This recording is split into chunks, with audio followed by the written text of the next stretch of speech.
আচ্ছা, এই পৃথিবীতে কি এমন কেউ আছে যার কোনো চাহিদা নেই? না, বরং প্রত্যেকেরই চাহিদার কোনো শেষ নেই।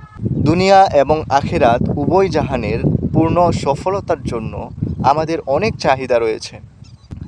হালাল উপার্জন, অন্ন, বস্ত্র, বাসস্থান, সুশিক্ষা, চিকিৎসা, ইবাদত, বন্দেগী আরও অনেক। কিন্তু এই চাহিদাগুলো পূরণ করার মতো একমাত্র মহান আল্লাহ রব্বুল আলামিন ছাড়া আর কেউ নেই। একমাত্র আল্লাহ রব্বুল আলামিনই আমাদের সকল চাহিদা পূরণ করেন। তো আমাদের উচিত নিজেদের চাহিদাগুলো পূরণ করার জন্য চেষ্টা করার পাশাপাশি আল্লাহ রব্বুল আলামিনের কাছে সাহায্য চাওয়া। কারণ আল্লাহর সাহায্য ছাড়া আমরা কখনোই সফলতা অর্জন করতে পারবো না। এজন্য আল্লাহ রব্বুল আলামিন পবিত্র কুরআনুল কারিমে বলেছেন, উদউনি আস্তাজিব লাকুম, তোমরা আমাকে ডাকো, আমি তোমাদের ডাকে সাড়া দিব। এছাড়া আল্লাহ রসুল সাল্লাল্লাহু আলাইহি ওয়াসাল্লাম বলেছেন, আর দোয়া হুয়াল ইবাদা, দোয়া এটা হলো ইবাদত।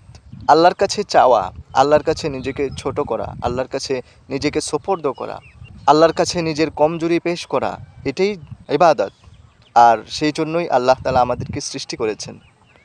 এই জন্য আমাদের কমজোরি পেশ করে আমরা বেশি বেশি আল্লাহ রব্বুল আলামিনের কাছে পানা চাইব, আল্লাহর কাছে ক্ষমা চাইব, দোয়া করব।